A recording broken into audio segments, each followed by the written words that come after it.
You're watching National Streaming Sports, over 20 podcasts, 70 shows, and a 3.5-star rating on Roku TV.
All right, everybody, how you doing? Captain Jack here, trying to figure out which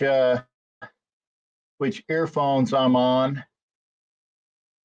Okay, well, if that works. Okay, let me see if a little bit apologies.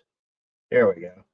I can go off my phone, so hopefully you guys can hear me. How are you doing? It is a Sunday. Oh, did I just miss a touchdown? Apparently I did. I think yeah, James Cook of the Bills just scored a touchdown. We are watching the Snowfest up in Buffalo between the Winers and the Buffalo Bills. It looks like it was a very large or a good run. Looking it on the replay here. See what we got here. There we go. Anyway, who cares, right? If you're a Raider fan, who cares? But I do want to make sure that we talk, because there's not enough time. There's not enough time in this 2-hour show, and hopefully it will be 2 hours, where I can discuss the crap that went on. But I will like to say to everybody, first off, let's see what we got in the audience. Go over to comments here. One of these days. There we go. Jason Marshall is there. My buddy Doc Cabral is there. Yeah, Snap heard around the NFL. LVR Live, the Ozzy is here. Good to see you. New England Raider boosters are also here. Otherwise known as Jeff LaFontaine. And if you are watching on Instagram, looks like, hey, a whole 2 people are watching on Instagram. Oh, 3. Because Black Thanos just joined, and Mahoho Holmes joined, and MT7 Raphael's over there on Instagram. I am not going to belabor this fact, okay? We want to know what happened and why. And normally when I get a chance to go on the NFL Nation live show, we start with we're in the back, we're talking about it. Didn't have a chance to do that. No cold start like they do on Saturday Night Live. But I am going to say this. Let's get to the meat of the matter. Get to the meat of the matter. All right. Plain and simple. I know. Yeah. And we're going to bring you on right now. Okay. Thank you. In case, yeah, in case you were wondering, we're going right to the zebra. In fact, let me get my banner off so I can, so you can see that ugly mug of an NFL official. Yeah. And again, I want to introduce you to Ref Guru. I'm not putting your name out there because, again, you are associated with a cadre of people that are probably be looking to be, well, I would never condone violence, except for when well, and again, I said the other day, somebody have my bail money ready if I ever see Al Michaels out in public. That's my one. Have the bail money ready for if I see Al Michaels, because I have anger issues. And that guy is a gentleman that deserves for this old man. And I would go old man on old man. I don't know how big Al Michaels is. I don't know his stats. But you know what? A pissed off Raider fan from somebody that is an acknowledged Raider hater, such as Al Michaels, and he doesn't hide the fact, like when he was saying in the broadcast, no, you are looking at a correct score. The Raiders are really winning, or something along those lines during the game the other day. And it's crap like that that just pisses me off. However, I'm going to try to calm down because, again, we have the knowledgeable Ref Guru here. Ref, everybody wants to know, what in the foxtrot happened? Why did the Raiders get screwed? Well, we all know why they got screwed. That's okay. You don't need to answer that. We already know that. And try to explain to the audience the positives, the negatives, the reality.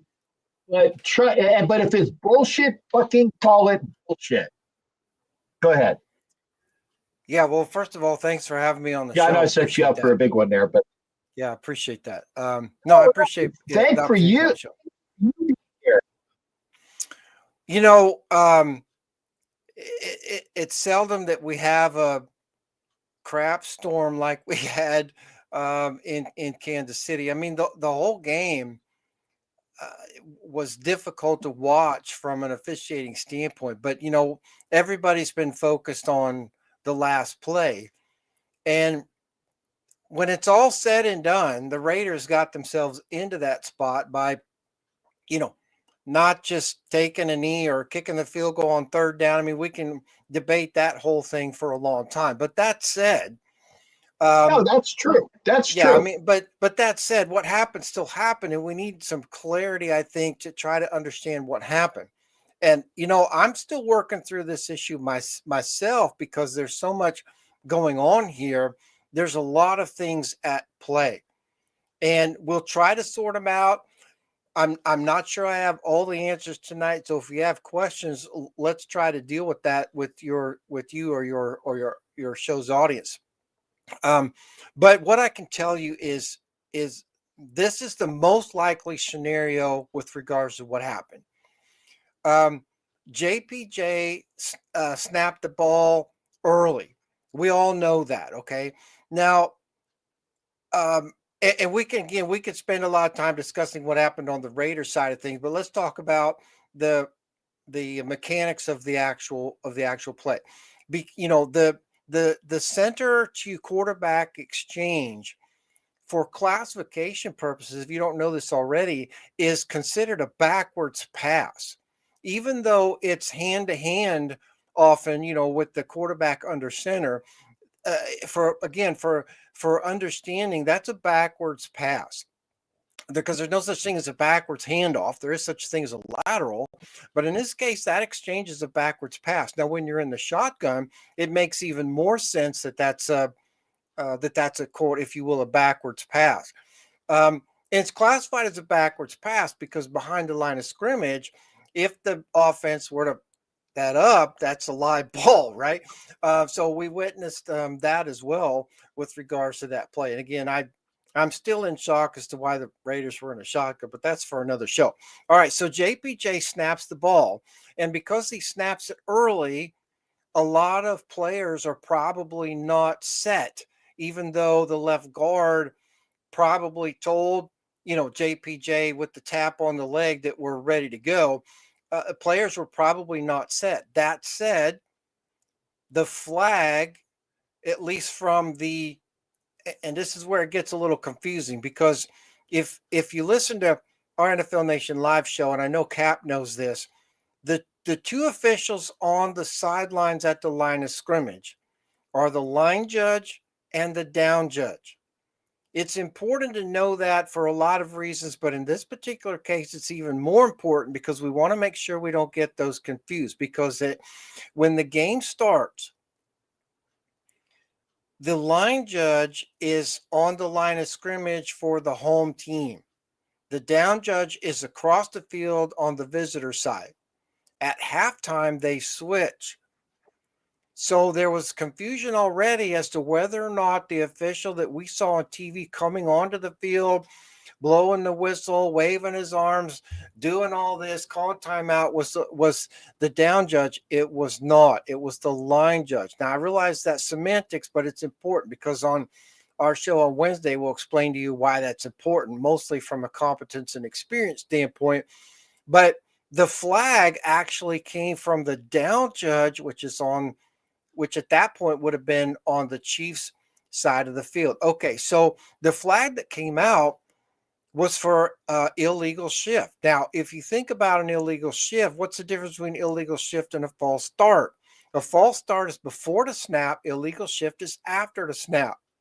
So that's the first thing we need to understand, is that if the flag was for illegal shift, that was a valid flag. Now, where it gets weird is everything that happened after that. So you have a flag for illegal shift. You have a mad scramble for the ball. You have the Chiefs recovering the ball. And then you have the official on the Raiders side of the field blowing the whistle, calling timeout, giving the false start signal. Okay, so the where it gets problematic here is because we have bad mechanics and we have bad optics. It was not a false start. You can't have a false start before the snap, and they weren't even lined up yet, so you can't have a false start. So I think what we had was wait a second. Yes, you can have a false start before the snap, because that's when they call for a start. No, I'm sorry. I'm sorry. Somebody is in motion. Okay, hold on. I misspoke because there's a lot in my head right now. You're right. I got you. I meant after the snap. So the illegal shift was technically the right call. Here's where it gets weird.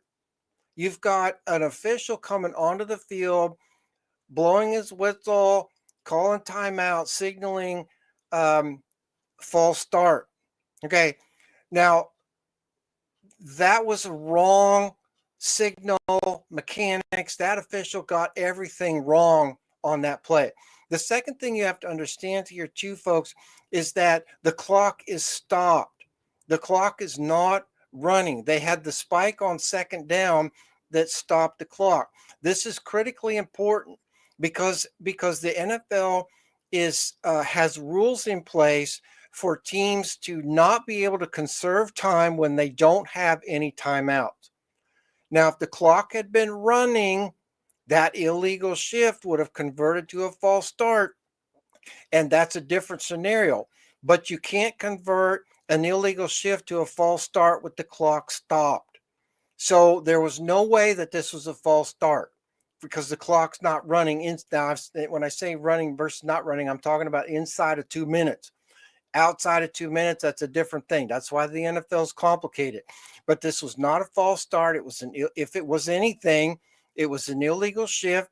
And then there's a provision in the rule book which essentially says that under the rules, if the offense doesn't force a penalty or the defense doesn't commit a penalty, and otherwise, in this case, Kansas City recovered the ball, the defense essentially had the ball with clean hands because the illegal shift was a penalty against the offense.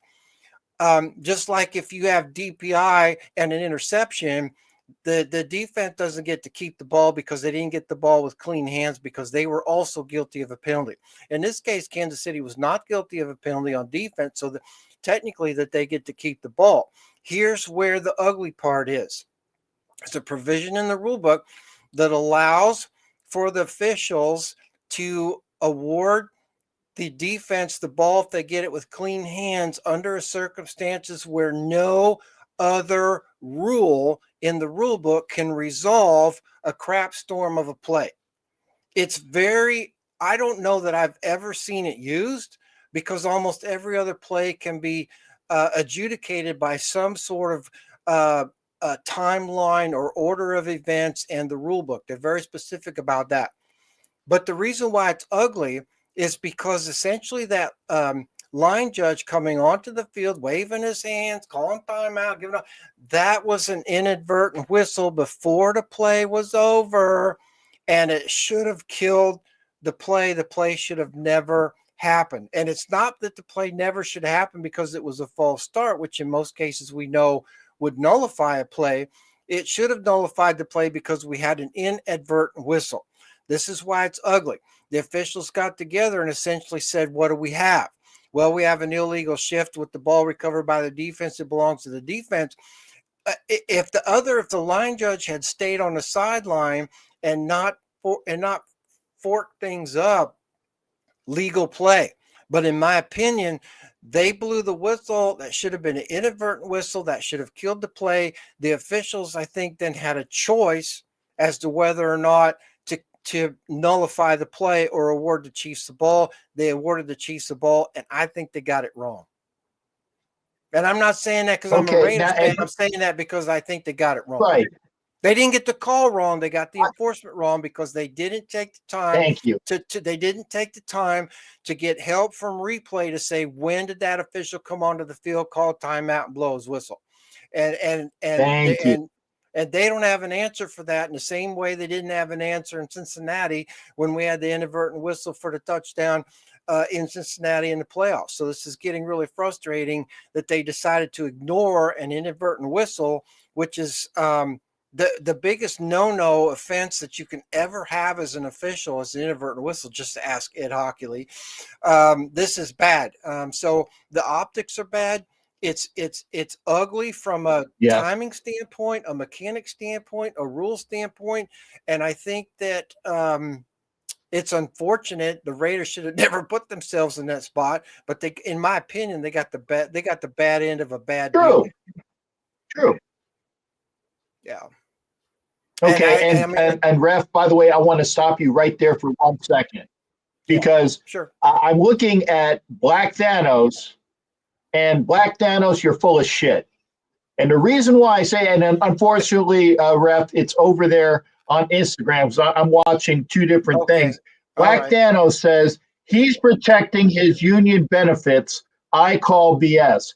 Black Thanos, I know this gentleman personally, and he calls out the referees and the officials and the umpires and the back judges and the side judges and the line judges and shall we say even women that are officiating that are probably not up to par.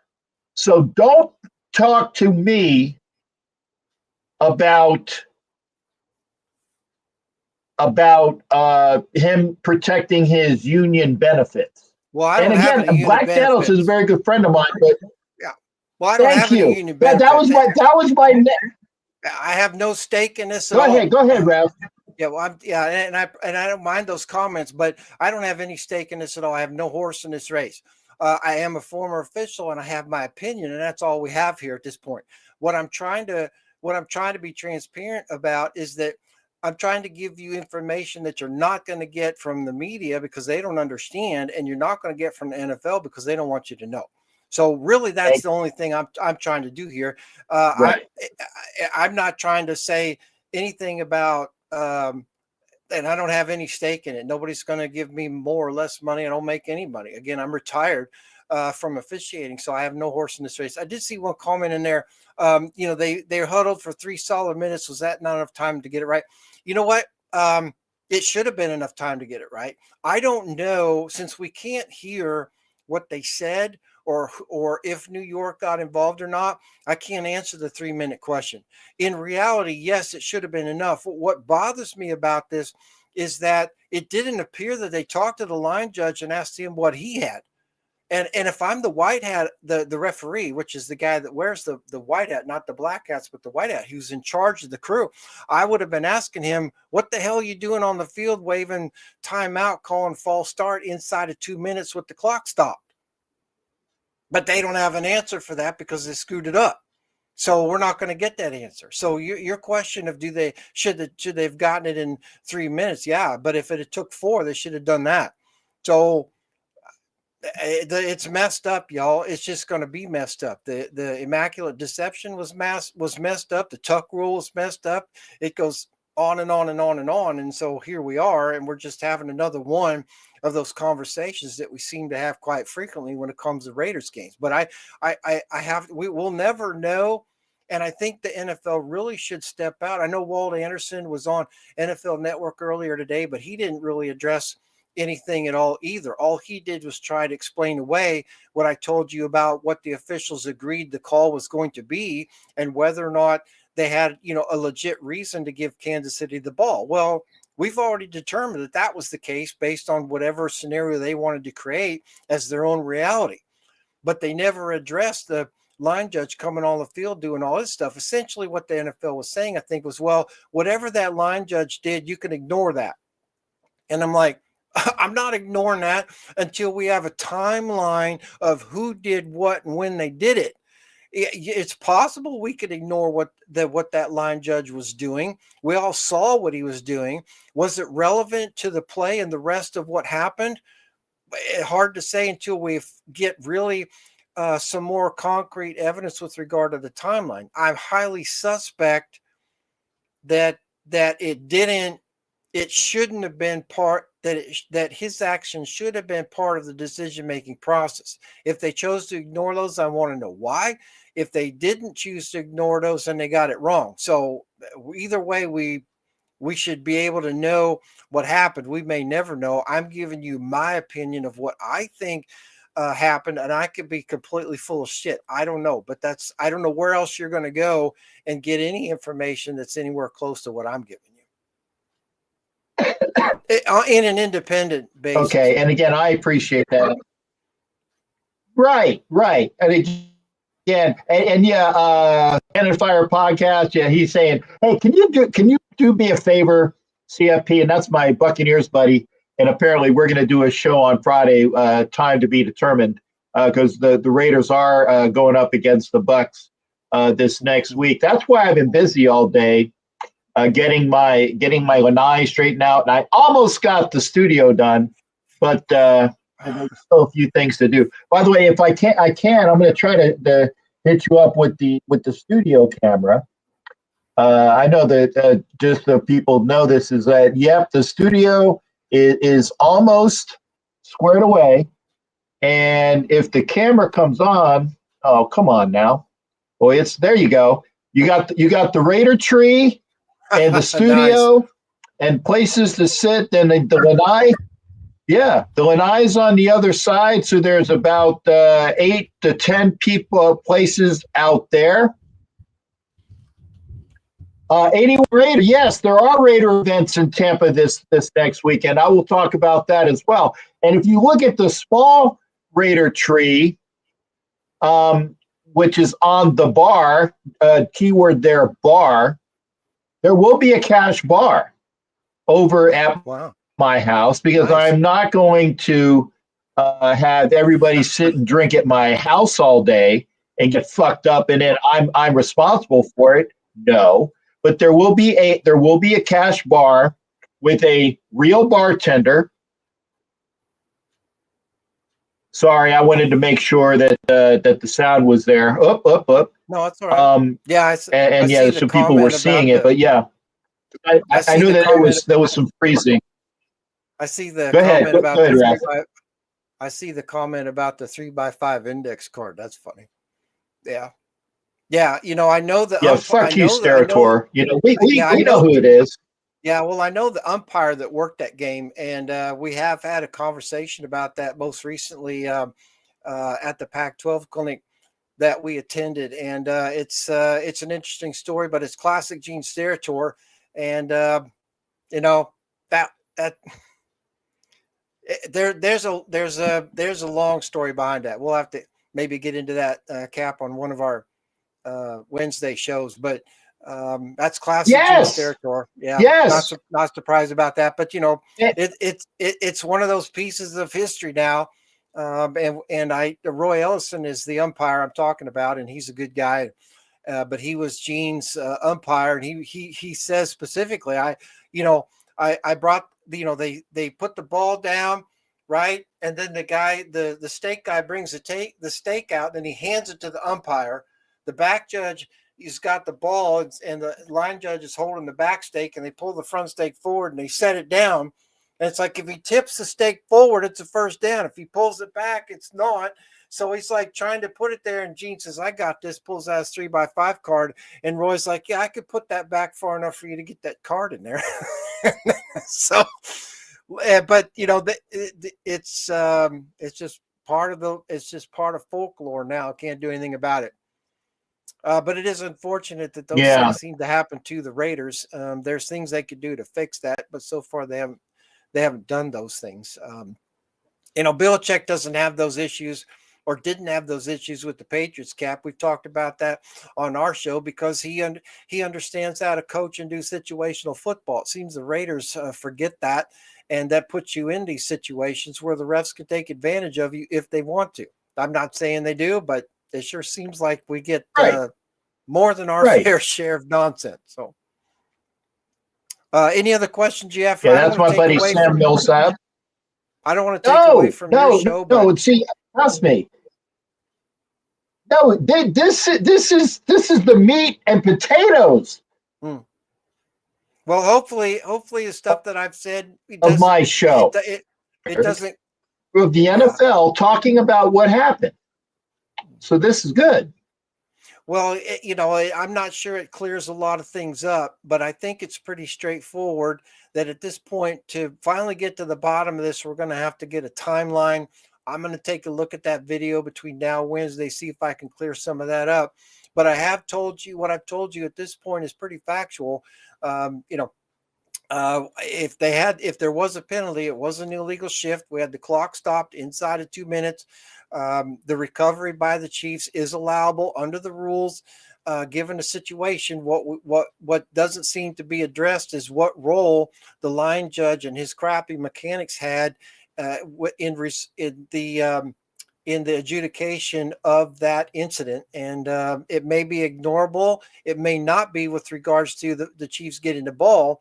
Regardless of whether it is or isn't, those actions are inexcusable at that level. They would be inexcusable maybe at high school, but I'll tell you what, inadvertent whistle is going to get you a really short leash in any division from that standpoint. But man, at the NFL, it's just, I mean, look at Ed Ockley. I mean, he had one against the Chargers. He owned up to it, but it tarnished his career to a point.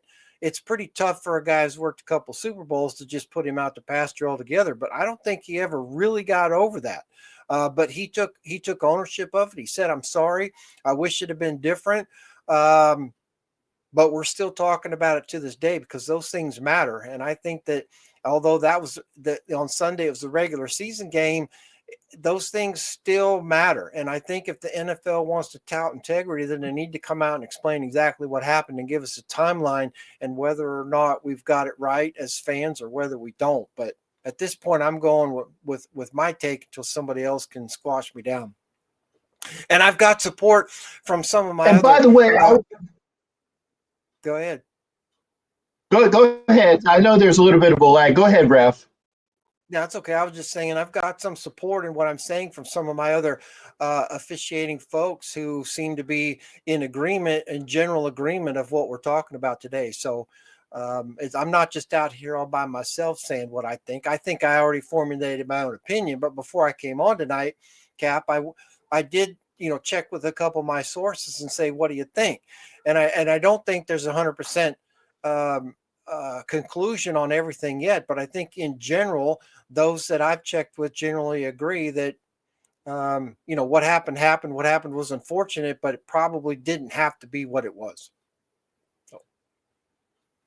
Right, and first off, here's the thing: I wanted to get a jump on the Wednesday show because this gentleman here, NFL Nation Live, and make sure you guys go to that YouTube and click on it and subscribe, because Ref and myself and Wayne Violator Mabry do shows on Wednesdays where we go over all the NFL games from the previous week, and we touch up and talk about the NFL games for this upcoming week.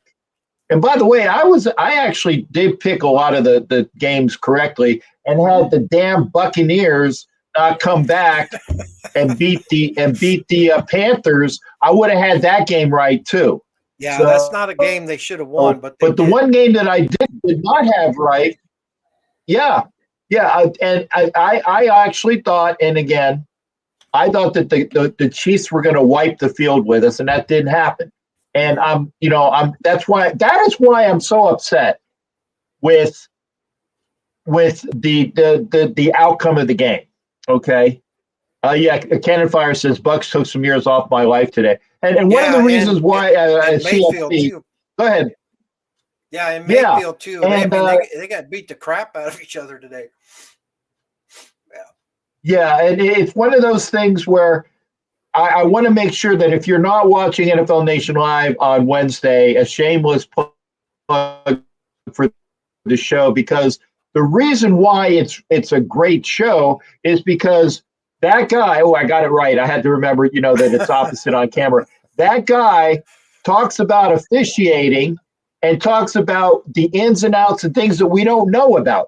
For example, and I take this because I listen. When the NFL was talking about how the Boger crew screwed up on the inadvertent whistle in Cincinnati, they said, that was a bad call. Well, don't worry. Those guys will not be working any more games this year. The problem is, as Ref knows, that was the only game they were going to work in the playoffs based upon how the officials do their assignments. If you get the first week of the wild card playoffs, that's your game. That's your kiss you see out the door. We'll see you next year. You don't get another game. That's right. It's the officials for the subsequent weeks that get, and again, even knows this, it's the officials for the second week that get the Super Bowl game, not the championship game, because that's their peak. Thank you. If you're in the divisional round, you're eligible for the Super Bowl. But if you get the championship game, you're not going to go to the Super Bowl, because Ref knows this shit.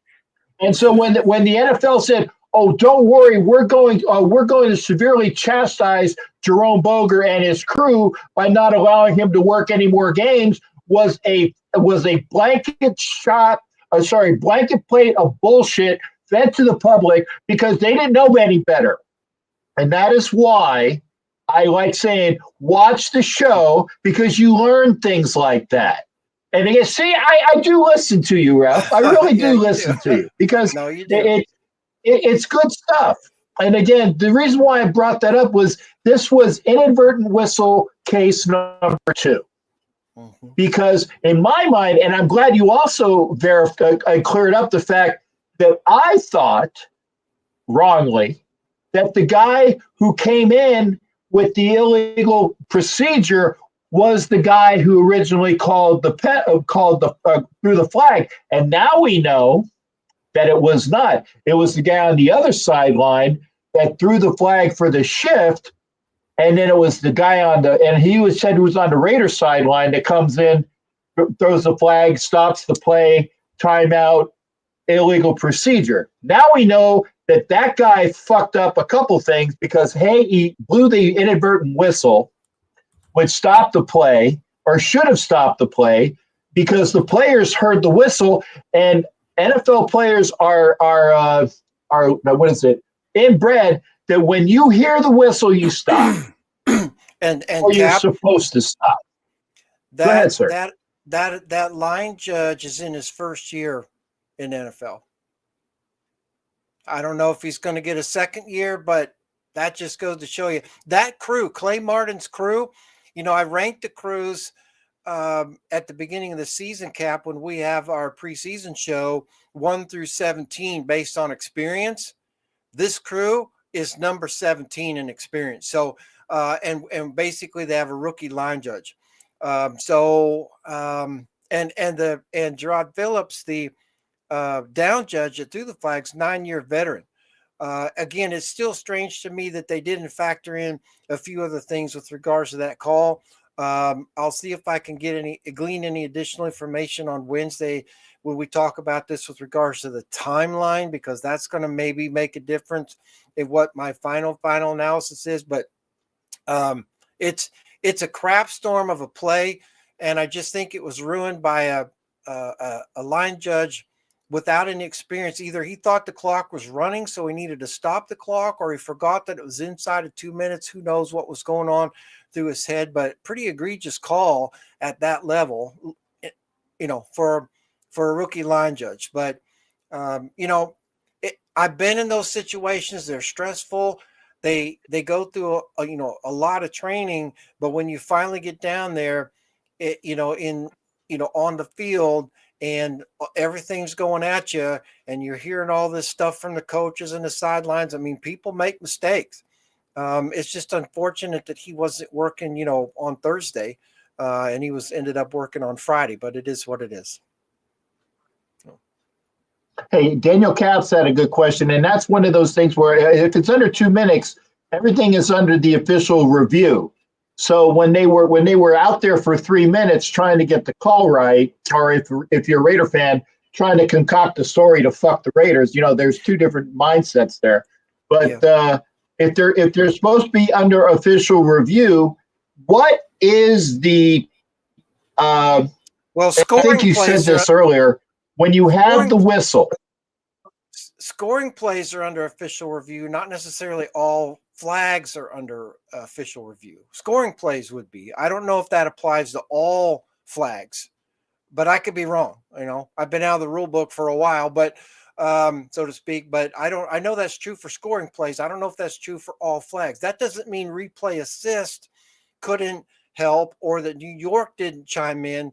I'm not sure we have the answers to those yet. I'll try to get those. And remember, folks, if and when ref gets the answers, this is only Sunday night. We have 3 more days. And things are going to come out. And I was actually trying to look for the script. I would have had the White Hat's name for my stuff for the liner notes on this show, because I like to make sure I have things intact. I couldn't find them in time, but I did that. But Wednesday, NFL Nation Live. Let me get rid of the comment section so you can make sure that you go to your YouTube. God, my computer's fucking slow today. There we go. NFL Nation Live. Go find that on YouTube. Make sure you find it. Start, subscribe to it. Normally, it's on my page too. If I don't, if I can get to and sometimes I don't know. It's probably operator. I try to make sure that the simulcast is on my channel. But if it's not, you're missing out if you don't go to NFL Nation Live and subscribe. Because then if I fuck up, it's definitely going to be over there on NFL Nation Live. Yeah, I'm throwing a lot of S. You can see I'm really pent up. Well, I don't, and this I weekend. don't blame you. I don't blame you. A lot of the other confusion, too, Cap, is the review process under 2 minutes, and also what takes place in overtime is with regards to, they say all plays are under, are booth reviews because you don't have coaches' challenges available. So that's part of why they do that, right? So it's a little murky with regards to all that piece of it, but that's part of the reason why they say, well, there's booth review. Doesn't necessarily mean everything's under review. They can review anything they want technically, although there are some plays that aren't reviewable, and that's a whole nother topic. But mostly what they're trying to say is if there are booth reviews, they come from upstairs because the coaches don't have challenges available. There was a comment in there with regards to the flags thrown after the play when the officials looked at the scoreboard or at the big screen. Cap, remember that? We covered that in last week's edition, I think, NFL Nation Live. And you have to understand a lot going on there with that crew that worked that game and the umpire working that game. That's just we told you prior to that game that they was not going to go well with that crew, and it certainly wasn't. And I had better hopes for this week's crew, but again, when it's the Raiders, what do we say, Cap? You don't get kicked out for throwing flags against the Raiders, although that one on Friday with the line judge may be tough for them to overcome. But if they want to sweep it under the rug, they can do that. They've done it with everything else that they've wanted to, but we'll see. What they're also hoping for is by Tuesday, a lot of the chatter and noise will go away. But that's not going to keep me from trying to figure out what happened. We'll see if we get some additional updates on Wednesday's show. Got it. So I'm gonna get my tongue straight, folks. Make sure you tune in NFL Nation Live every Wednesday at 6 o'clock Eastern, 3 o'clock Pacific. But we go all the way through the Super Bowl. We don't take time off. We might take one time off. Maybe there's a time between now and this, but basically from here until the and God, I hope not, the KC SMUGS get their three-peat, and that's why I'm hoping that does not happen, because this is the time that everybody talks about the scripting. You got the Taylor Swifties, in Kansas City, and my God, I can't stand seeing that. I don't like her music anyway. Then I got to watch her on TV when the Raiders are playing, Kansas City. I don't like to see Mahomes' girl either, and just But anyway, make sure you check out NFL Nation Live Wednesdays, 6 o'clock Eastern, 3 o'clock Pacific, because you get insight from that guy. Look, I screwed it up. That guy. And then you get good knowledge.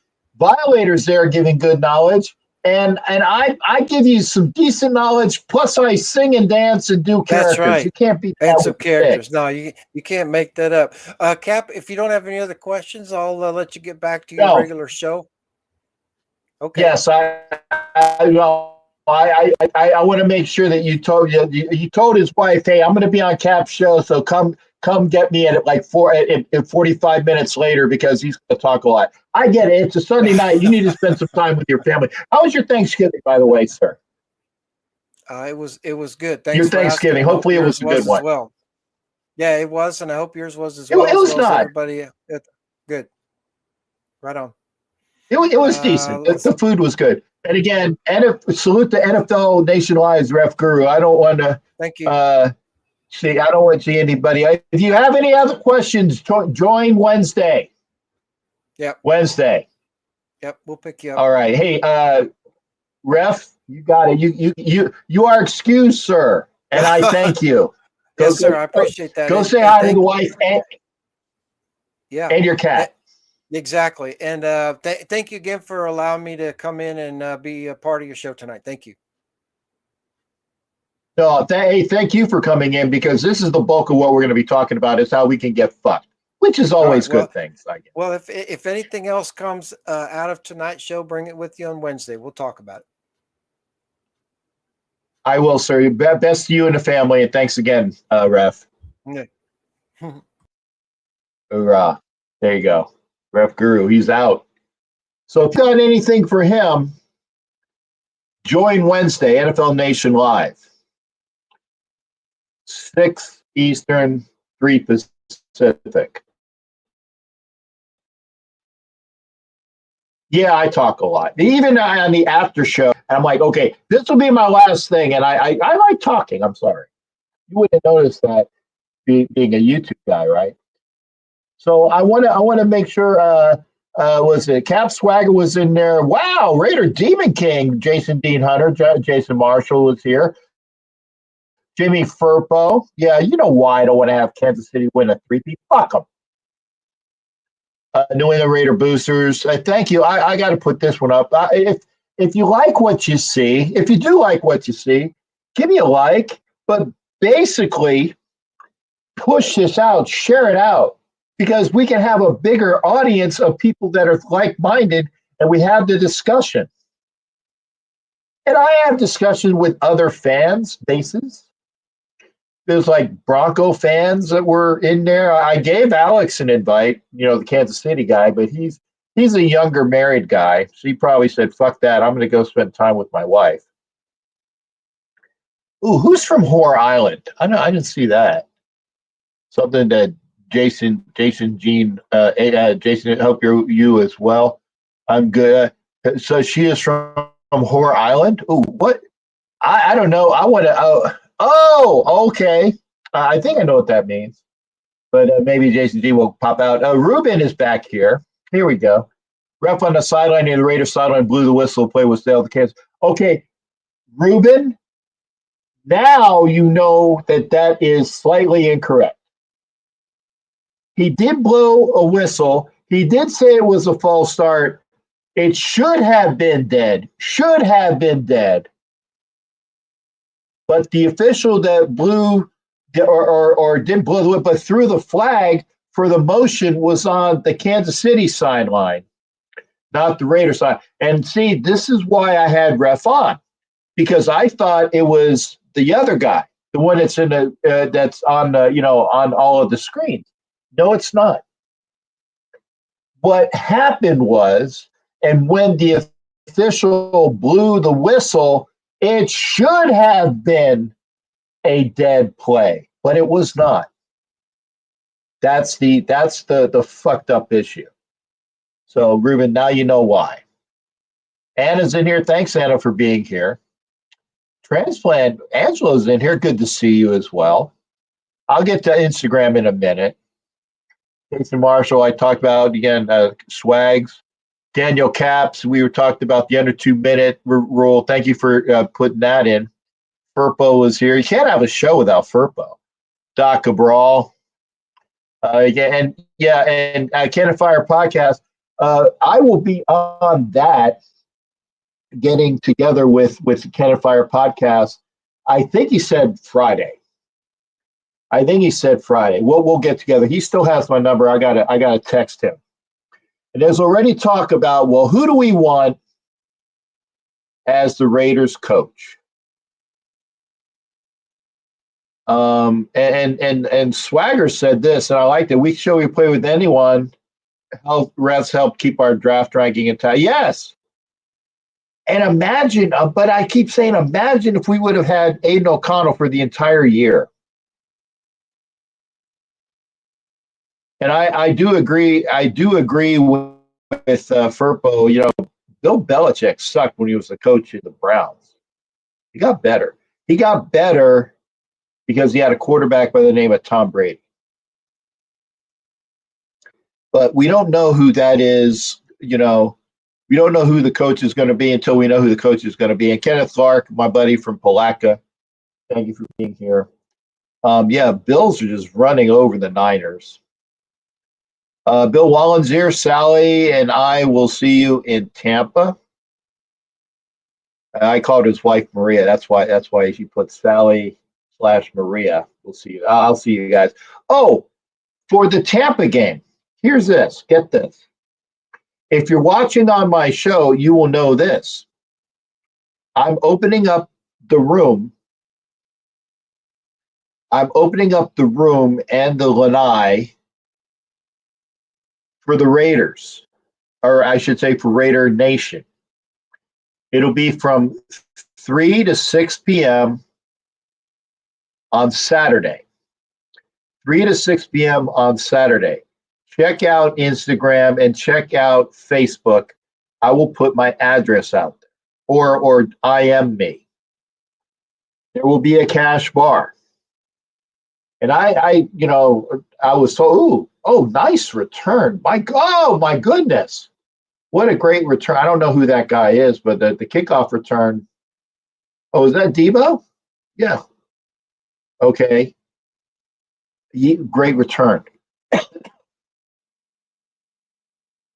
Then from there is an event in Tampa. It is at a cigar bar. I will have to get the full name of it, but there is a cigar bar. Here's the deal, and hear it from me. We did not have, the inclusive, we did not have any money that they were saying, well, if you want to have an event here, you got to pony up a large amount. I know what the amount is, and it was not done. So I'm telling you, this is the place. Go there, beat up, and we'll take it over. Because if we're blowing it out and we all have it, and I will get the name of that is on Saturday. Other announcement, Ira Matthews, the great Raider from the 70s, will be at my house and at the cigar bar. He will be signing autographs and pictures and things like that. Bring cash. Ira has his charity that he does stuff with. Bring cash. He doesn't do the square, like other people were doing it here. Send it, sell me. No. Bring cash. Ira Matthews, Raider great. At my house and at the cigar bar. Final thing. On Sunday, there is a tailgate. And it's, I think, don't quote me on this, but I think it's at lot 14, which is over on across the street at Steinbrenner Field. That is where Orlando Raider Nation is going to be. I will get the number. I think it's at lot 14. That's where Orlando Raider Nation and I-4 Raider Nation and Tampa Bay Black Hole.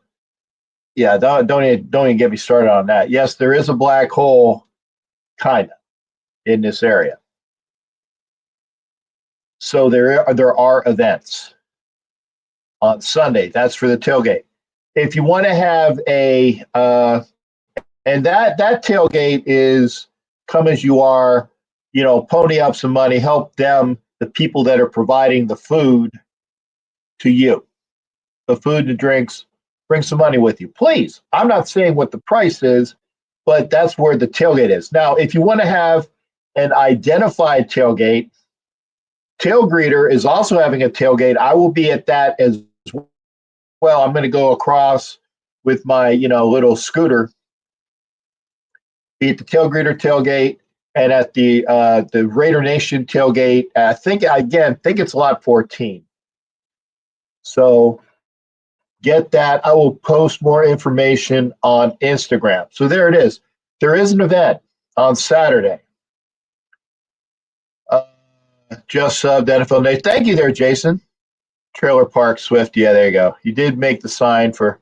Yes, yeah, he made the sign for false start, but he just fucked up saying that he blew the whistle, which he shouldn't have, and the call was wrong. That's what it is, Ruben. And when you listen to him, we know now there was the other guy with the illegal shift. Yeah, as Swag said it, not a Raider game without a little controversy. We're on our way home from visiting the Cactus. Oh, thanks. I hope it was a good day, Anna. And I agree, AOC 12 should have been the starting core. I get it. Y'all think DA would have stayed if AOC didn't get hurt? Oh, Devontae, I think it's that. Or would have been the starter from the beginning? I don't know. That's something we don't know. Alfredo says Joe Brady has no experience. I agree, Alfredo. Yeah, no. I don't want another fucking guy with no fucking experience. No. And Devontae Adams can just go back to,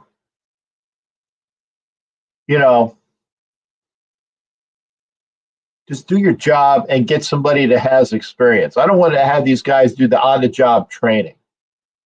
Yeah, Ira does cash. Mitchell will be better with protection.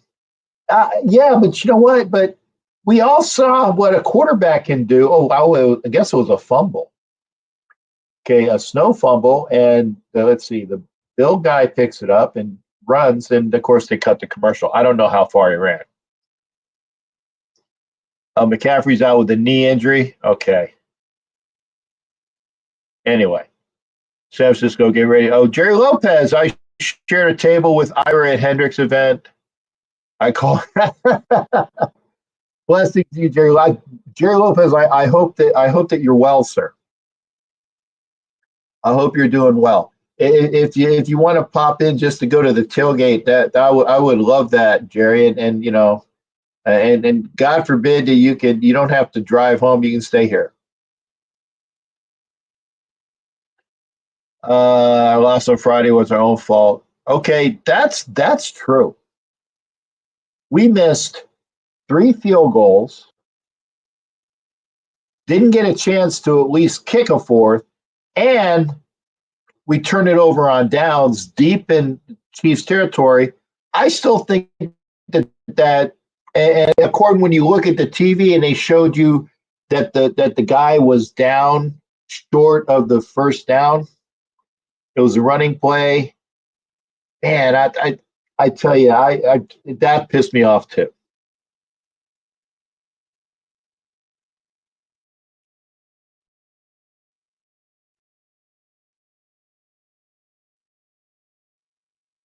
Fumble. Ben Johnson, why so many? My top 3 is Gruden. No John Gruden. No Bill Belichick. And Mike Vrabel, I would do Mike Vrabel. Ainge should be the starting quarterback until Sanders or Cam Ward. Notice he said Sanders or Cam Ward. We don't know who it's going to be. Oh, okay, Jerry.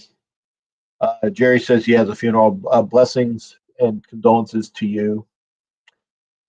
NFL drafting one of those core. We need to spend a $212 million on O-line. Fuck yes. Angelo gets it. Build the line, and the quarterback will follow.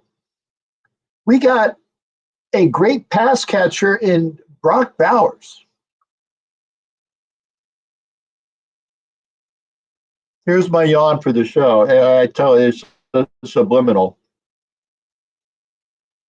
Every time we got to get a good O-line, and I like Sincere McCormick. I like Dylan Lobby. Zeus needs to get a little bit more. His vision needs to expand. Because Josh Jacobs did that his first couple of years too. He had tunnel vision. He'd run right in the fucking backs of his blockers.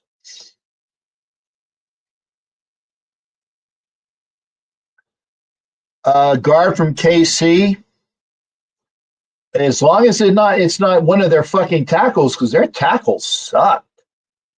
Seriously, that's why Max and was it Caleb?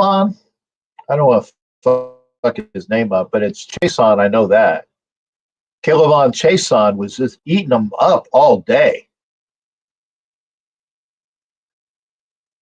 And thank you. And good. God, it's so good to see Damon King. Sincere needs more carries. He played well. Yeah, it'd be great.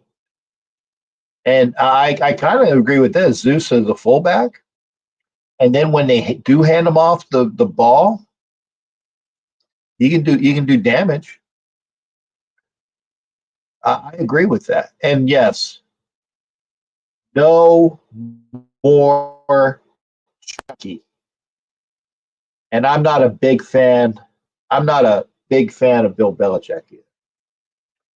Oh, okay. Now this I disagree with.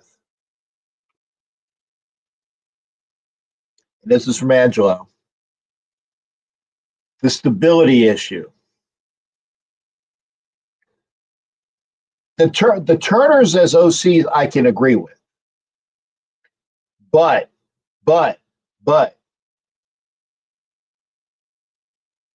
I think, pardon me. I think my opinion that Antonio Pierce is still over his head. I like Coach Pierce. I think, and if you had a chance to listen to the show that I had the other day, right after we had Ken Thompson on from SportsX Radio. That's a professional broadcaster, by the way.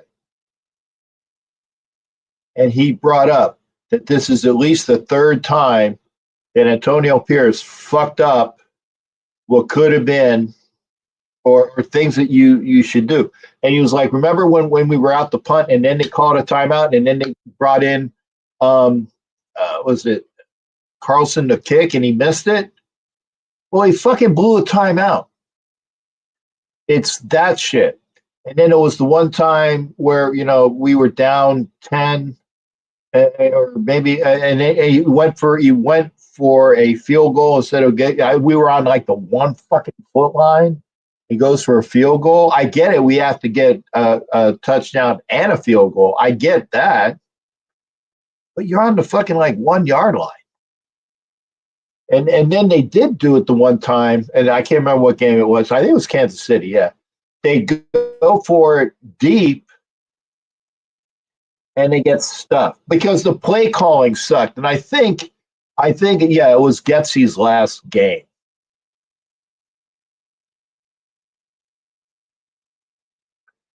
Tyree Wilson is starting. Yes, I'm agreeing with that. He didn't. He's getting things and he's learning things, and it's good for him. And I agree with Swags, man. Pierce, like I said, and no, not even the assistant head coach. No, we figured this out. Antonio Pierce's only head coaching experience was in high school. He was a defensive coordinator at Arizona State. He was the linebackers coach here before he ascended to interim head coach and then head coach. He doesn't have the chops yet. If you want to keep him on staff because you like his motivational stuff, I'm all for that too. Normally you don't keep a head coach unless okay. And I think of that. I did kind of show my Raider light. So by the way, and I need to take medicine. I was in the urgent care because I did have a Christmas tree accident. I got a brushed cornea from a branch. It hurt. And I'm saying, see what they do to half Jews with Christmas trees? They fuck you up. One of the branches just brushed it, got into my glasses and it hurt. So I had to go to urgent care and I got some drops. I need to put the drops in. So I'll do that in about an hour. And good night to you, Anna, as well.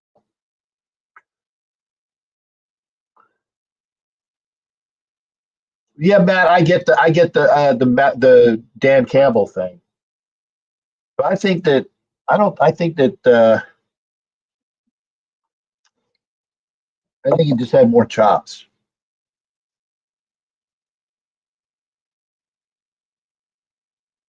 And I agree with Ed Winchell. Remember last year? Continuity. Fuck that. The only thing that McDaniels had on AP is he has more games. He had a full season and then a half season. AP, if he gets dismissed at the end of the year, has a half season and then a full season. I mean, he would have to just totally show me something, and I don't see it.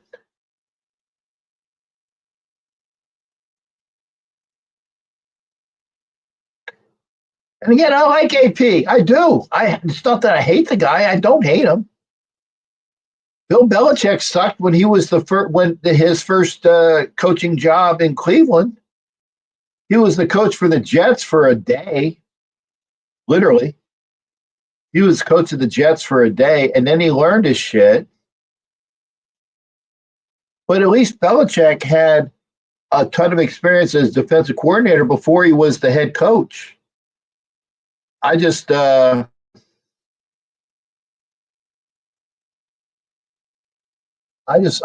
know, if we get a head coach with experience, I don't know who that will be. I don't want Belichick. I don't want Gruden. Vrabel is the only candidate that comes to mind that fits that. And all those hotshot coordinators, you know, they'd be nice, but you get a hotshot coordinator. You got Norv Turner again as head coach. Norv is a great offensive coordinator. Of course, he had a lot of Hall of Famers in Dallas. He's a really, really good offensive coordinator. As a head coach, yeah.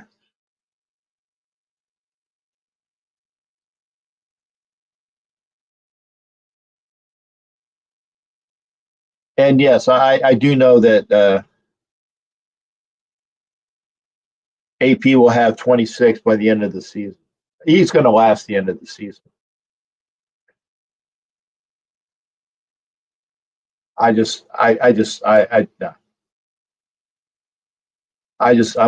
want a experienced head coach.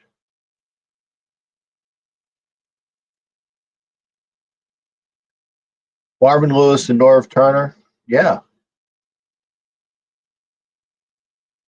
Norv Turner's helping his son out, Scott. He is.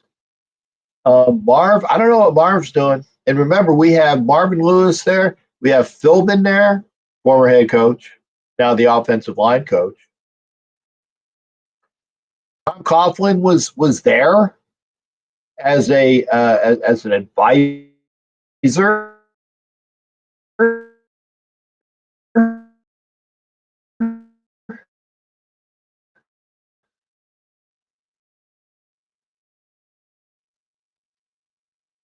No. Game in my 6-0. Okay, wait. Gosh darn it. Yeah, I saw the spinning circles of death. Maybe because you guys might not have heard me. I said, roll into the game in my 6-0. Who cares?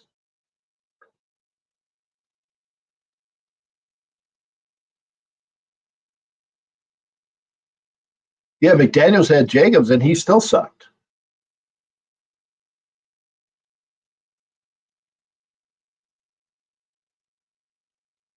Jason has a point. Let's see what it is. Experienced head coach can bring in his team of coaches. AP seemed like he handpicked out of nowhere.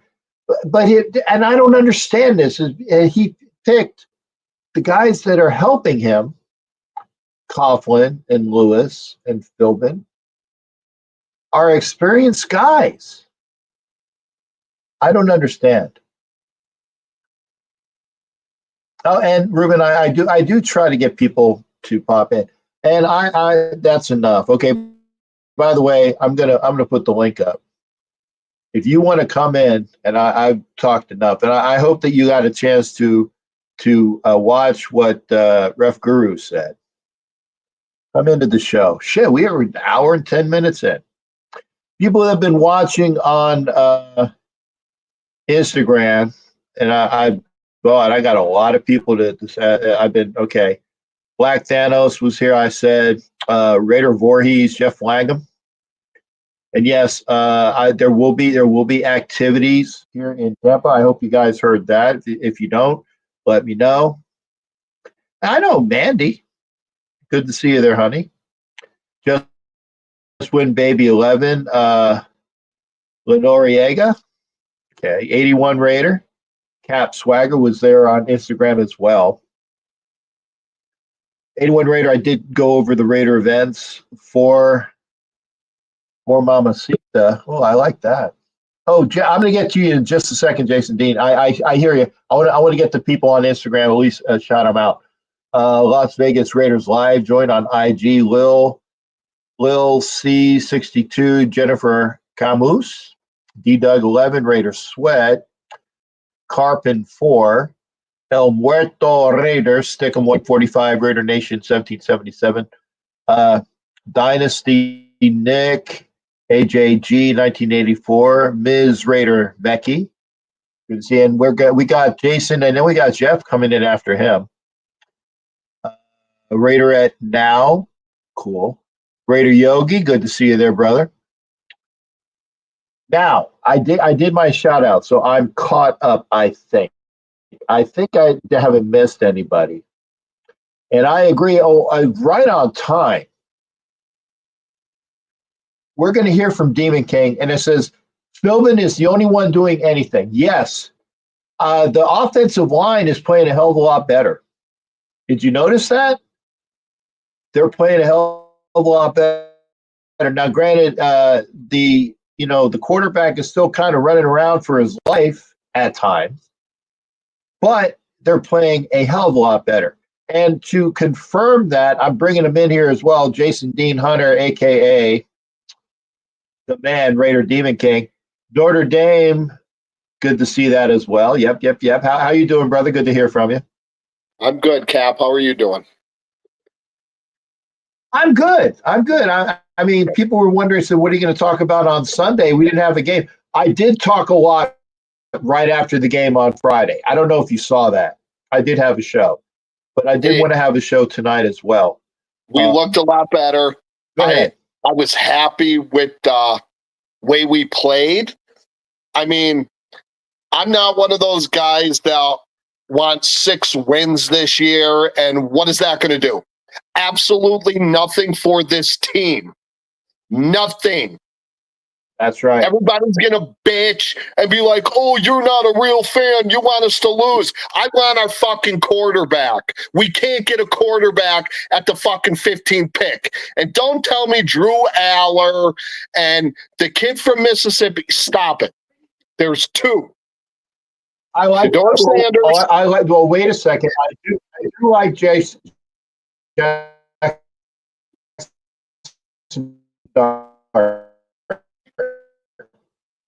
do like Jackson Dart, but Jackson you know what I'm saying? He's not bad.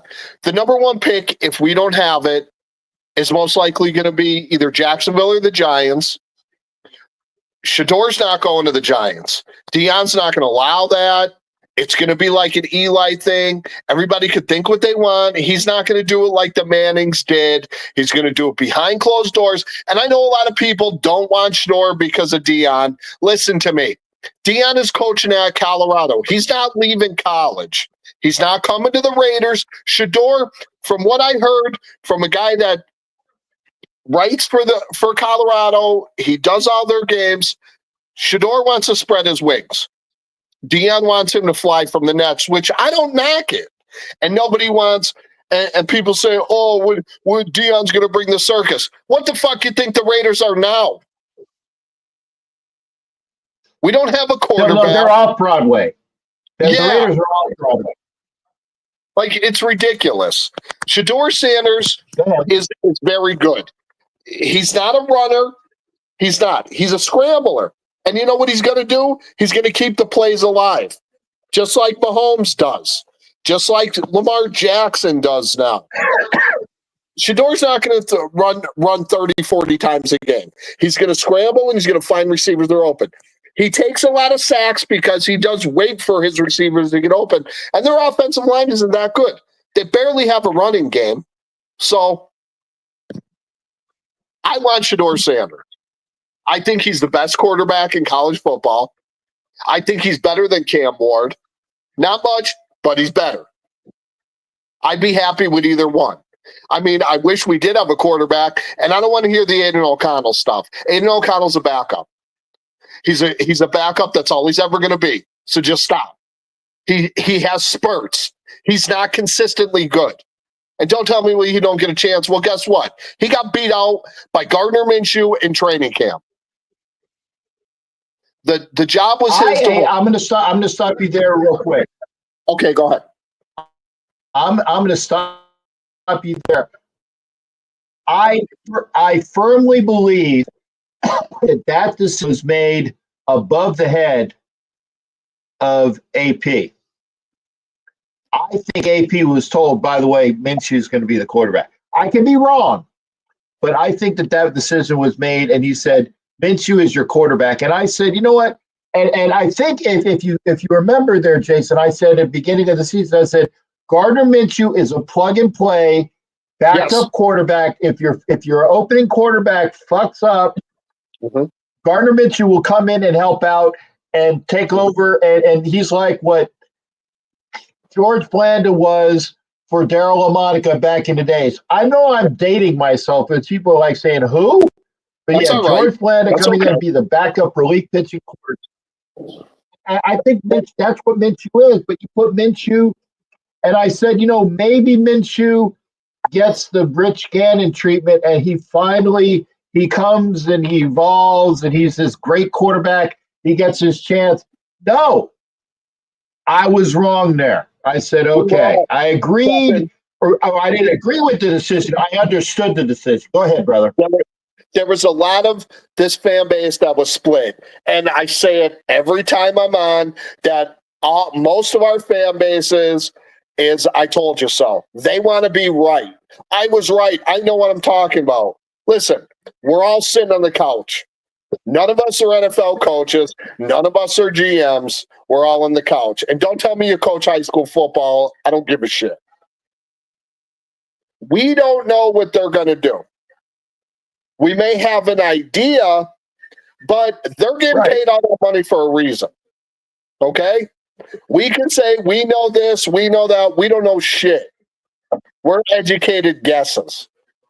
That's it. I want this team to win as much as everybody else does. This season's a wash.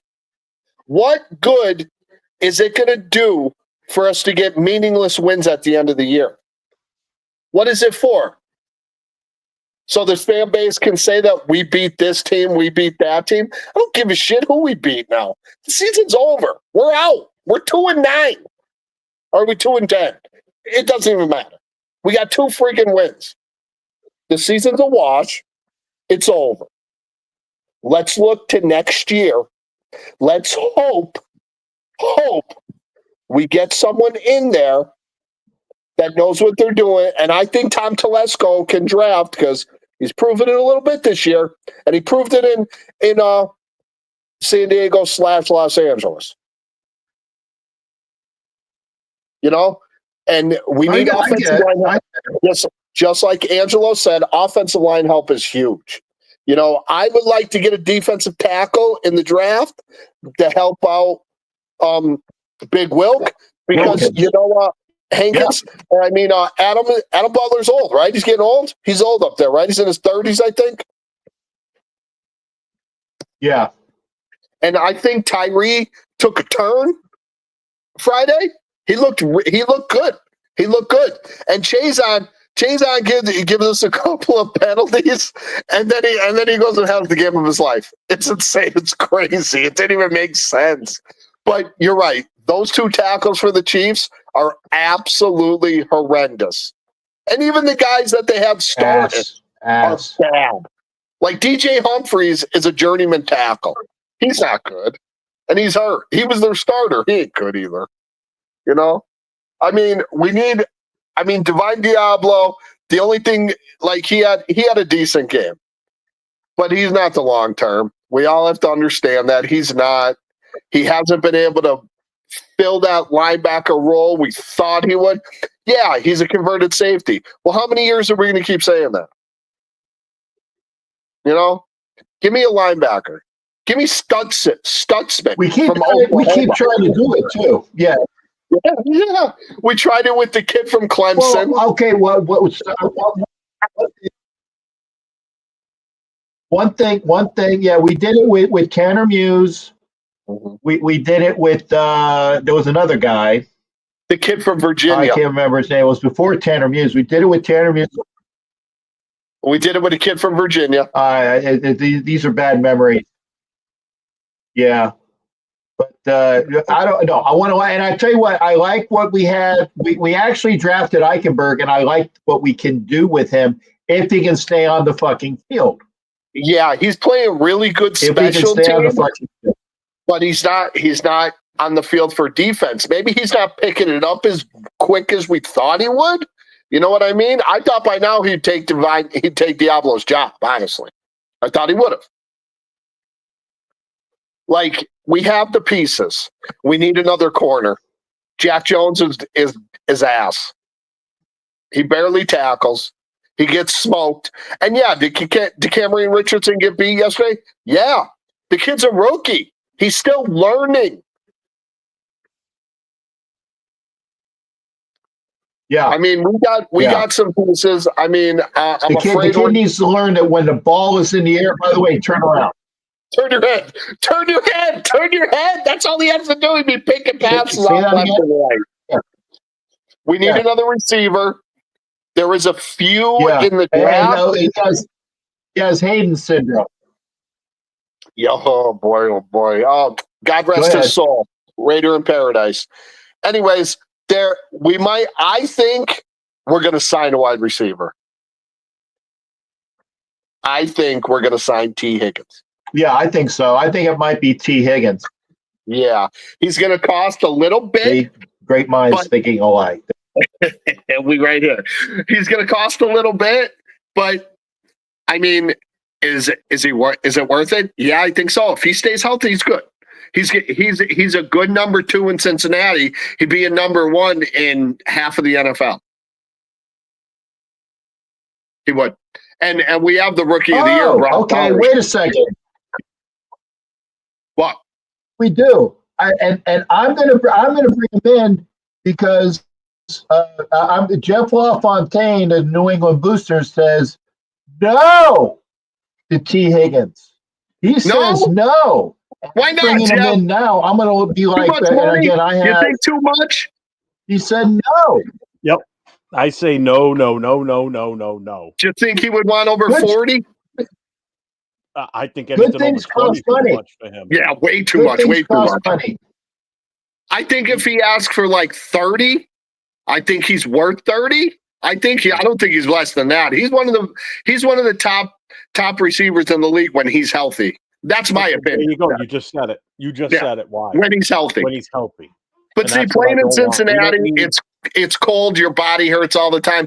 Come to Vegas, baby. It's warm. No taxes. It's all good there, man. It's all good. By the way, hi, Cap. How you doing, buddy? Haven't been on in a while. All right, Jeff, what do you think our biggest need is other than offensive line? Our biggest need other than offensive line? Yes, sir. Defensive end. Defensive end. Do you think that's where the money needs to go? The money needs to go to defensive end and offensive line. We got to get a seasoned top O-line veteran first. I'm telling you, that's where the money needs to go. I do like the Kansas City guard. I know he's going to be a free agent, Trey Smith.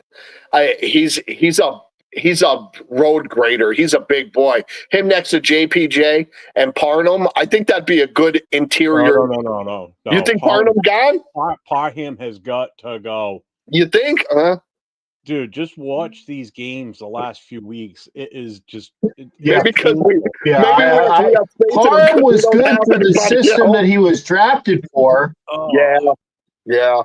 I mean, I pay attention more to the O-line because being a former O-lineman myself in obviously high school, but also I played semi-pro and I played center for a while.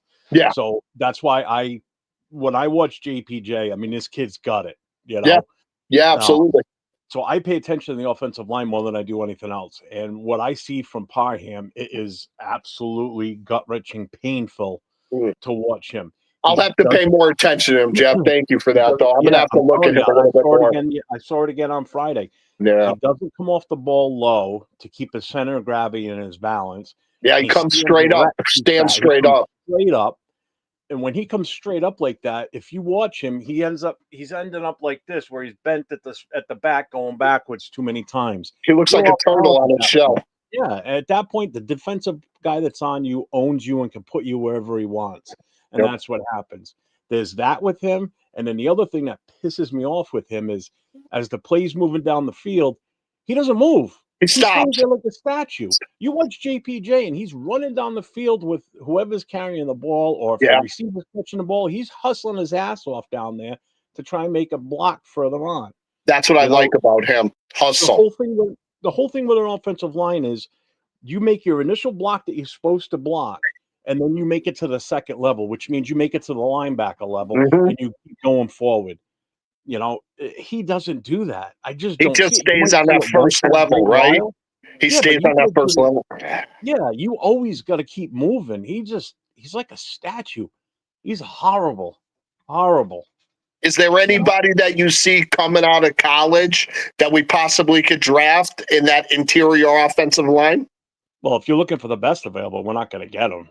It's just not going to happen. They're going to be gone. Like our main goal, obviously, is going to be to grab a quarterback. And if we don't get one of those two, which means we have to finish in the top 3 spots. Yeah. There's a good chance we could finish number 1. It all depends. I was hoping for Jacksonville to win today in the worst way. Me too. You know, but it's going to come down to that game with us in Jacksonville, the second to last game of the season. You know, we could go into that with the same record. Whoever loses that game is getting the first pick. And they might be without Lawrence. Oh, yeah, he's definitely done for the season, I'm sure. So it'll be Matt Jones against David O'Connell. Great. Yeah. So, I mean, that helps our chances. Well, it doesn't help our chances, obviously, because I don't see them winning many games the rest of the way. Yeah, no, I don't think so. Maybe Mac Jones will win 1 or 2 for them. Yeah, I mean, to be honest with you, what we do in the offseason is going to depend on what they do with the coach. Yes. Plain and simple. You 100%. can't make any plans going forward right now. You can, coulda, shoulda, woulda, wish list. Yeah, true. But until we set up who's going to be our coach, if we're going to stick with AP, he's probably going to need to make some changes. A lot. In the coaching ranks, okay, to help them going forward. Whoa. Probably? Yeah, well, you know what I mean. No, yeah, you know he will need. Okay, I'm sorry, Jeff, but I gotta say now, fuck you, probably. Yeah, he needs to make some fucking changes. Okay, I got one that I don't think. I just had to do that. I don't think this is a popular opinion, unless it comes from the top down. Yeah, I think we need. I think we need to get rid of Patrick Graham. Yeah, I wouldn't. I don't like the way the defense is now. Remember, in the beginning of the year, I know we lost Christian Wilkins. We were supposed to be a top 5 defense that we're calling us elite. We can't stop a nosebleed. Well, also, we're kind of riddled with injuries now, too. So, I mean, that's what I mean. I can, but you got to, I mean, you play the cards you're dealt. It seems like every year we talk up Patrick Graham and all this. Remember 2 years ago, he was in head coaching circles talking all that. Like, who in the hell? He would have been in Carolina. They would have fired him the first year. Probably. They would have fired him. So, all right. So let's talk about the defense then. So the defense this year, number one, you didn't have Kuntz at all this season. So that was a big blow. That was a big blow. Irene, how long are we going to wait on this kid now? I think this year he's starting to look a little better. I mean, a little bit more progression than what he's been doing. You know what I mean? I think he's starting to realize he's in the bust talk. Oh yeah. I mean, he's not a Leatherwood type bust. I mean, that guy was a horrible. Oh my God. Captain remembers that draft. I was screaming. All I wanted to do, see, Jeff, I'm a big Notre Dame guy. I love the Irish. I wanted Jeremiah Owusu-Koramoah. I talked about this guy the whole year. I said, we need to draft him with our first pick. And we drafted Leatherwood. I nearly threw my phone and punched the TV. I mean, he's actually worse than Parham. Parham's at least survived a few seasons. Yeah. But if you look at the defense, though, I mean, we've lost some key guys due to injuries, too. But also, don't forget, too, the defense is just beat up this year because our offense can't stay on the field to establish any type of we're gassed. We're gassed by the third quarter. By the time, they're exhausted. You know, you watch Max out there, the guy can only do so much. You know, and we love him for it. But you know what? Everybody does. We want him to sit down, take a breather. You know what I mean? Take a breather. It's like as soon as he comes off the field and sits down, next you know, it's already third down, and now they don't get the first down, and now he's right back out there again. You know? Yeah. But it's what was I going to say? That's why with the free agency, the first move in free agency should be to get the top defensive end out there. Spend the money to give somebody good opposite of Max. There was a top tackle and the top guard. He was. Why didn't we look? I don't understand why we didn't go after Danielle Hunter. Why didn't we even throw anything to talk to him? If he was across from Max, like him and Will Anderson Jr. in Houston are doing really, really good, and he was a badass in Minnesota. I mean, I will say this: if Wilkins didn't get hurt, we'd be having a different conversation right now. Our defense would have been a hell of a lot better. But when we lost him, that hurt. That hurt a lot. You know, like even this weekend, with Friday's game with KC, I mean, the defense played good. I mean, Mahomes was sacked 5 times. We were all over him. We were all over him like a Swiftie at a Taylor Swift concert. It was another game. If you look at our stats on both sides of the ball, all the way down the list, we outplayed them the whole game. Absolutely, we did. Outplayed us and was the kicking game. That's the only thing that they beat us in. It was the kicking game. Carlsen. Our usually golden boy Carlsen hits them all. That's why I'm upset with the call at the end with the refs, but I'm really not, because if you're relying on that to win the game for us when we had 3 chances prior in the day to win the game, that's all on us. That's not on the refs. Granted, there was some sort of a screw up there, and after listening to the ref guru, I kind of feel a little bit better about it, but I'm still pissed about that. But if you were hanging your hat on that being the reason we lost, then you didn't watch the other part of the game.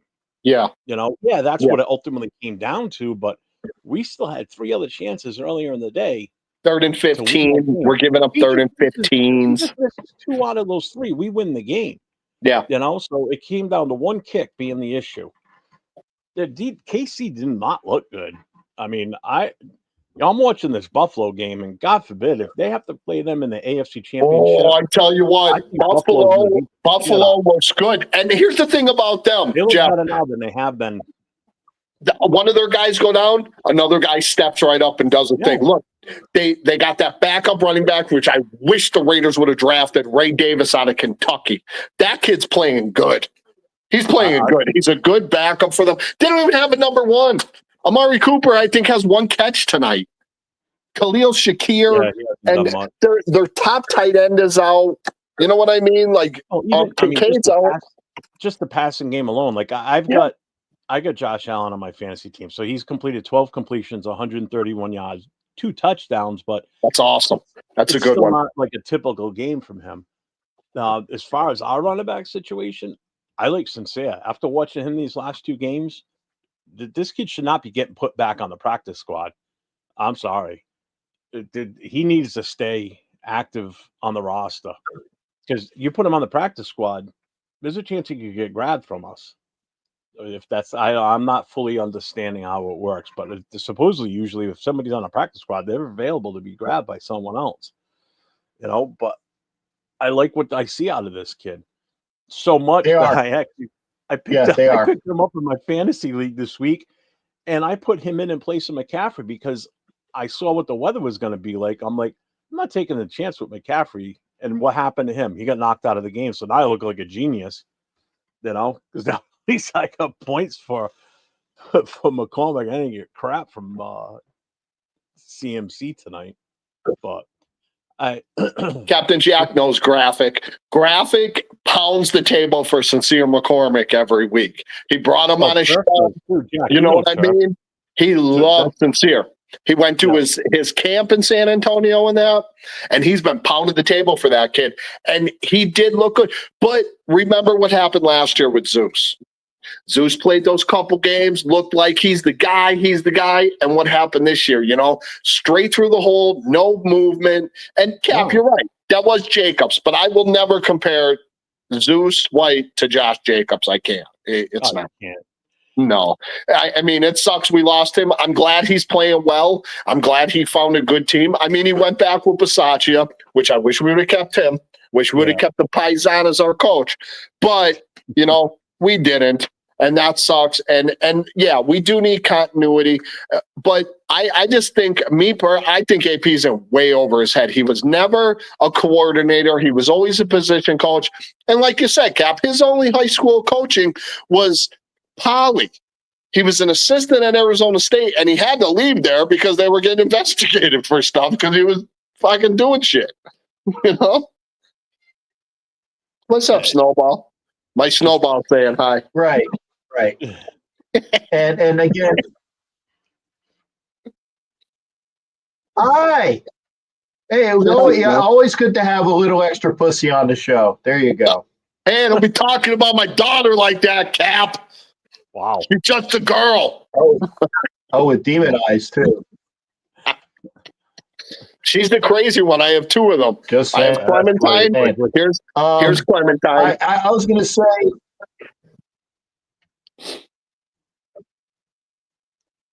as far as Zeus, the thing I see with Zeus, that's why I will say this, guys, because Go ahead, Cap. One thing. I apologize, folks. I don't know if you guys that are out there viewing this are seeing the choppiness and me going in and out. I apologize. I'm trying to get things off of my desktop, and again, I apologize for everybody. If as long as you can hear what they say, I'm good with that. I'm good with that. As long as you can hear what Jeff and Jason are saying, and obviously what Ref is saying. Yeah, well, you're kind of smart, but that's a good thing. I appreciate it. And we got all of our good people here. Jeff, I like the mustache. I want to make sure that people can hear y'all, and because it's irritating the fuck out of me. But before I get off, because my girlfriend's in Mexico right now visiting her family, I'm leaving Wednesday to go to Mexico. Hopefully I come back. Hopefully I run into Raider fans down there. Just tell me a Raider fan. You should be good. There's plenty of them down there. I think I'll be all right. I think I'll be okay. Because she told me she's seen a couple shirts there. So I'm like, cool, all right. So my last point is, everybody out there in Raiderland, I'm not hating on the team. If we lose games, I am okay with it. We're done with the season. Don't get me wrong, but I still want to beat KC, though. Who doesn't want to beat KC? I know. This is what I wanted. I wanted us to look improved. If we would have lost we did, we looked improved. I want improvement every game. Every game I want us to look a little bit better than the last game, which I don't know how we're going to look better than we did the last game because we played great. I mean, the penalties, the missed field goals, that is what it is. But we played really good. Anyways, I'm telling everybody right now, where I stand on the draft. I want this kid. I want him on my team. I don't care what baggage he comes. We need a quarterback with swagger, someone that's going to command the huddle, say, let's fucking go. Let's go down the field and score.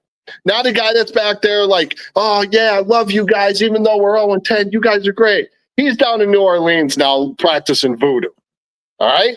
He ain't even a God warrior no more. He's a voodoo guy. So, anyways, yeah, I want us, like I said, Jeff, to O-line, defensive end. Give me a corner. Give me a linebacker. Give me the Stutzman kid from Oklahoma at linebacker. We can get him in the 3rd or 4th round. That'd be nice. There's running backs out there we can go and get. There's at least 6 in the draft we can get from 3rd to 5th. There's some good running backs. There's some good running backs in this draft. Yeah, I like the kid from Texas Tech, Taj Brooks. I like Manon guy from Rutgers. You know, I like Omar Hampton from North Carolina. There's a lot of good backs out there. We're not going to see Genty. I mean, the only way we would have seen Genty is if we would have won a couple of games, we would have moved back in the draft a little bit. Probably within the top 10 still. We probably still would have had it would have been tough to get him at that point, but we'd still have had to get him. I think he's destined for Dallas.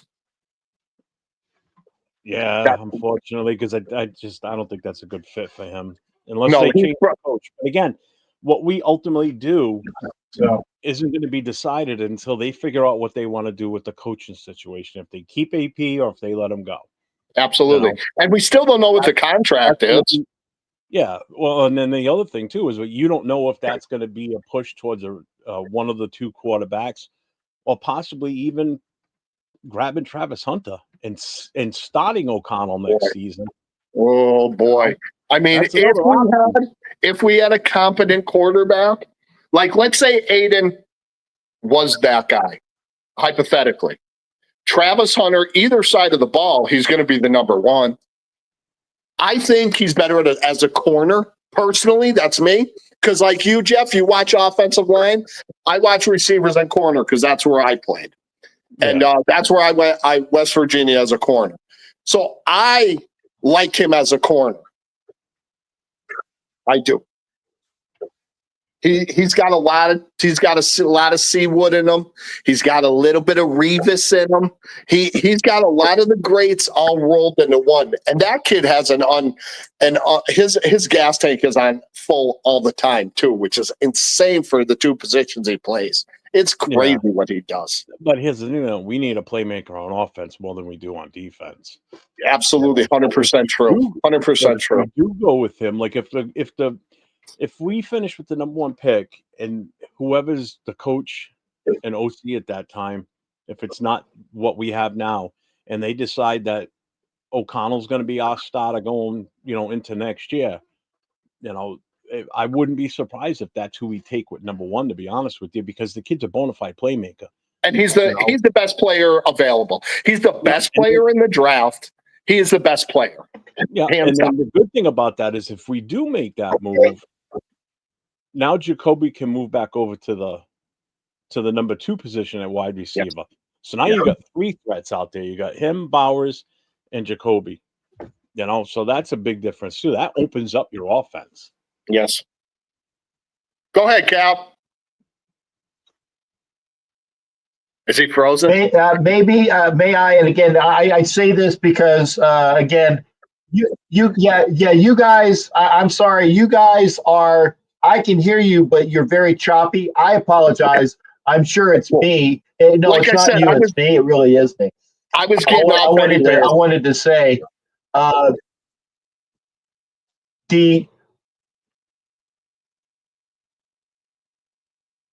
All right, Cap, let me jump off. Let me jump off, Cap. You guys have a great night. Hope everybody had a happy Thanksgiving. And I'll come on again. Jeff, I'd love to get on with you again and chop it up again, man. I really like your brain, man. You got some good insight, man. I really enjoy that. Yeah, hit me up.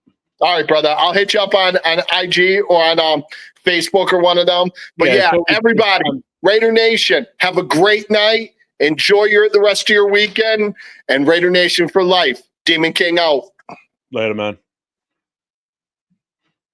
You still choppy, Cap? Your screen looks a little blurry.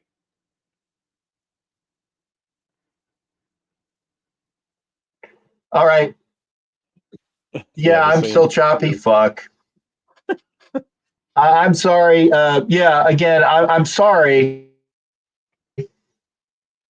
I'm the one that's choppy. And again, I'm apologizing. As long as they can hear you and Jason, I'm happy about that. I was just going to say, I wanted to say about the quarterback situation. Obviously, here's the other thing. And by the way, Jason, thank you for coming in. It's always great to hear from you. It's always great to hear from Jeff. Ref being on was great. And hell, we even have a Big E Broncos sighting. And Big E gives me a bunch of shit, but it's nice to see that even he agreed that we got screwed by the refs in Kansas City. So there you go. Here's the thing. And there was an article about this. Who can be the Raiders quarterback next year that was not named Aiden O'Connell? And they had 3 names. And I'll go in reverse order. Okay. The first one was Jameis Winston at number 3. Okay. I'm not really enamored with Jameis because I've seen him in Tampa, but he is an upgrade over fucking Gardner Minshew. I'm an upgrade over Gardner Minshew, and I can't play quarterback. I'm not even going to talk about the age. I would be 60 next year, but that I'm just saying that. The second was Sam Darnold, and I'm like kind of intrigued with that. Darnold reminds me of like a Rich Gannon reclamation project because remember, Gannon got better each time he was playing. That you had, Gannon started, and it was decent in Minnesota, or then he went to Redskins, and then he went to Kansas City, and he kind of got forgotten about. But of course, he comes to the Raiders, and he's the player of the year. The first one It's because they use him Justin Fields. So now we don't have to worry about. Now we don't have to worry about Luke Getsy being his offensive coordinator because Luke Gonzi is gone. So Justin Fields with a real coordinator might not be a bad option. And I think that he was under that 1-year deal. Maybe I'm wrong, but I know that the Steelers are all enamored with Russell Wilson. I would, Justin Fields, getting Justin Fields and then drafting a quarterback so that if it's Shedeur Sanders or if it's Cam Ward, or if you guys are saying, let's go get Travis Hunter, which would be a bad pick. But I tell you what, if we go to the draft, I should be, God help me. If I go to the draft in Green Bay next year, and I'm supposed to, and we're the first or second pick, and we don't pick a quarterback, there will be a cry, such a cry from, if people went fucking ballistic this year when we didn't pick Fuaga, but look who we got. We got Brock Bowers, who is undeniably at least a probability for Rookie of the Year, okay? But we picked up Brock Bowers, but if you don't draft a quarterback next year, my goodness, man, fucking A. You want to talk about people going fucking? It'd be like my buddy, and I can't remember his name. That was the meme when we drafted Cleve Farrell. I was at that draft too. In Nashville, I was like 3 people over from him, and he's like, "With the who the fuck did we just the meme that we had from that." Yeah. If we don't draft a quarterback this year or this next year, there's a lot of people fucking doing that. Now, I can't remember. I believe if free agency is before the draft. Correct. Usually, yeah. I think. Yeah. I think free agency is before the draft. Yeah. Yeah. So if you pick there's a Mitchell Trubisky sighting in Buffalo. That's smart. They took their great quarterback out of the game so he doesn't get hurt. That's smart. Yeah, that's smart. Yeah, they're kicking San Francisco's ass. That's awesome. But again, if you have the offensive line, and I fully agree, we need to get the best tackle, best guard available. Because remember, we took Rodney Hudson from Kansas City years ago, and look what that did to our offensive line. We took the kid, I can't remember his name, the long very ethnic African name who played tackle for us, who got injured. He was a good tackle, but then he got injured, and I can't remember his name, but he was a mainstay. And we picked up Donald Penn as well in free agency. Okay, so those are the guys, and we rebuilt that offensive line. Okay, God, I wish I could remember the guy's name. It was a tackle, the big kid with the very ethnic name. I can't think of his name. And Donald Penn and Rodney Hudson. Yeah, you know who I'm talking about, though, right? Yeah, I can't think of his name. So if you get that, thank you, Kaliche Osemele. Thank you, there, Matt Marinovich. That's it. People know who the fuck I'm talking about. I just can't remember. I play old man disease, so thank you. That's why I got an audience here that helps me out with this shit. Yeah, Kaliche Osemele. But we built the offensive line through free agency, and look what it got us. We had the best offensive line, and I'm going to say a dirty word. Derek Carr had fucking time to throw. Yes, he did. And it was good there. Hollywood in here. Good to see you there, Hollywood. Thank you there, sir. And definitely. For those that don't know, I'm gonna toot his horn. TNBC Las Vegas went out on Thanksgiving and was brought a bunch of meals to the homeless people of Las Vegas. What a great act of kindness by TNBC Las Vegas. And I'm sure that there were other clubs that did. I know, Jeff, you were doing things up in New England as well. I applaud the Raider booster clubs that do things like that, because it makes me feel that there is still the caring that goes with that. And whatever you did, I'm sure it was great. And Ernest, and thank you for being a somewhat newer member. Ernest is saying, and I kind of agree, the quarterback draft class this year is not all that in a biscuit. I with only one person in here, I'm not as choppy.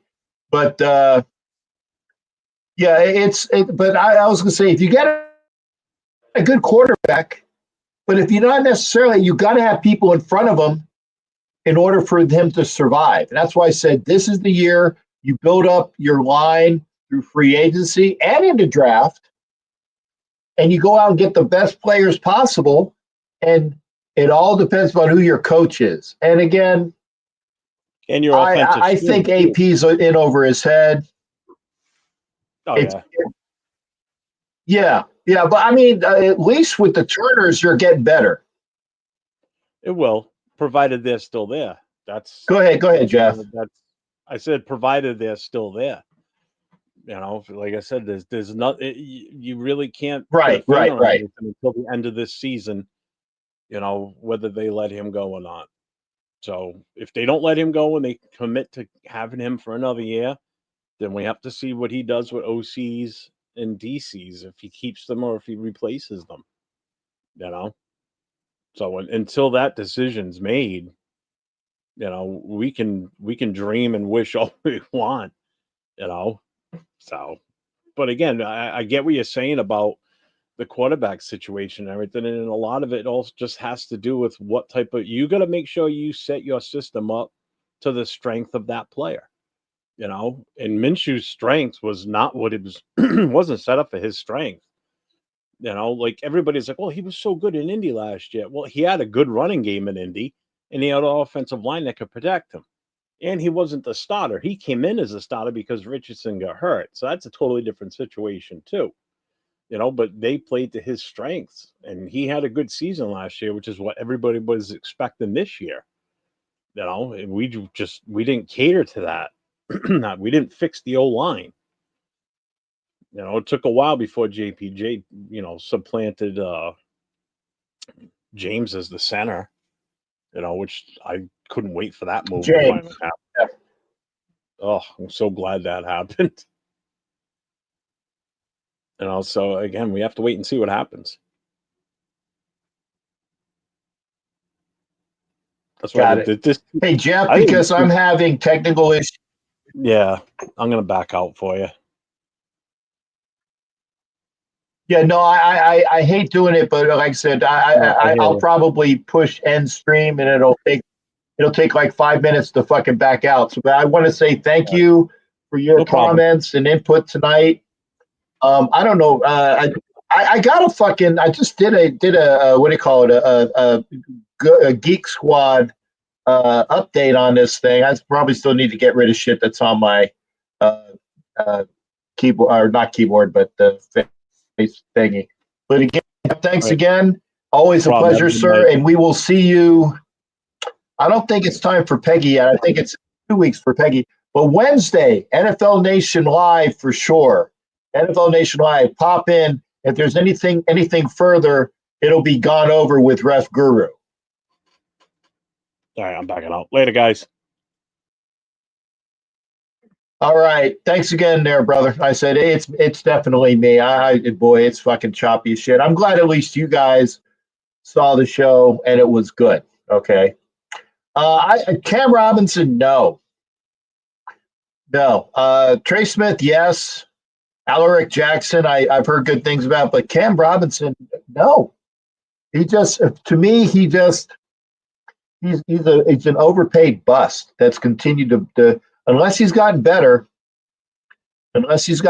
I would say no. Thanks again, folks. This has been the Sunday Ask Captain Jack show. We will see y'all again Wednesday, NFL Nation Live, and on Thursday. And then I'll do a show with the Cannon Fire podcast for the Bucks. And remember, open house over at my house this Saturday. Open house. And then we will be out in force Saturday in Tampa. Take care, everybody. We'll see you.